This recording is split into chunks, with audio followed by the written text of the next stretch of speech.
안녕하세요. 장군이의 난생활입니다.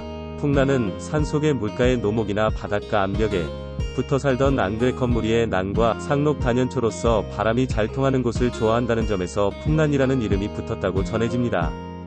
그 외의 이름으로는 향이 그윽하다 하여 계란, 나무 위나 바위 등 높은 곳에 산다 하여 선초, 시인, 묵객들이 처마 끝에 매달아 놓고 그 운치를 즐겼다 하여 헐란이라고도 합니다.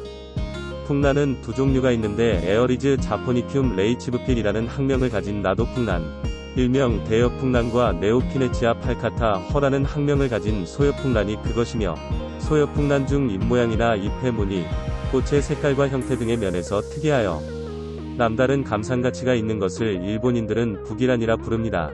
그래서 에란인들이 의미를 두고 일컫는 풍란은 주로 소여풍란, 그 중에서도 북이란입니다.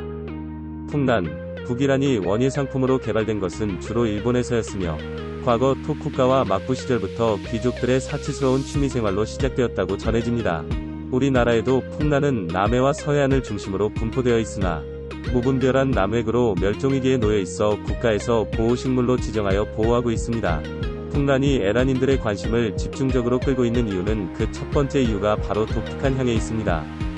그 외에도 잎 무늬와 형태의 아름다움, 뿌리가 성장할 때의 그 생장점의 영롱한 색깔, 또 작은 식물이기 때문에 가정에서 재배할 때 좁은 공간에서도 얼마든지 즐길 수 있다는 이점 등 여러가지 면에서 풍란은 에란인들의 사랑을 꾸준히 받고 있습니다. 대체로 풍란은 흙에서 사는 것이 아니기 때문에 병충해에 의한 피해가 거의 없고 아주 강건하여 크게 신경 쓰지 않아도 잘 자랍니다.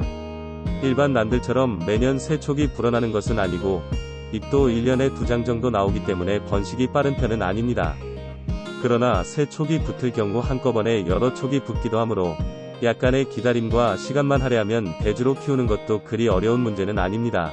풍란은 잎의 자태와 무늬, 뿌리의 색깔, 꽃의 모양과 색깔, 잎들이 붙어있는 곳을 일컫는 축의 색깔, 그리고 그 축 부위에 연결되어 있는 각 잎에 붙어있는 자리를 일컫는 붙음매의 형태 등에 따라 그 품종의 특성이 구분됩니다. 풍란의 감상에서 유념해야 할 것은 그 품종이 지니고 있는 본예가 무엇이며 가장 이상적인 무늬가 무엇인지를 알아두어야 합니다. 그래서 지나치게 녹이 많고 무늬가 희미하거나 반대로 녹이 거의 없고 노란 색깔만 많이 들어가 있다거나 밑에 잎들은 무늬가 가장 이상적인데 위로 갈수록 녹이 점점 없어진다든가 반대로 녹만 차 들어온다든가 새 촉이 유령으로 자꾸 나온다든가 하는 품종은 감상면에서나 재배면에서 그 가치가 많이 떨어지는 것이기 때문에 아무리 화려하게 보이더라도 피하는 것이 좋습니다. 간단하게 풍란이 무엇인가에 대한 장군이의 설명이었습니다. 좋아요와 구독, 알람 설정도 잊지 마세요. 감사합니다. 장군이의 난생활이었습니다.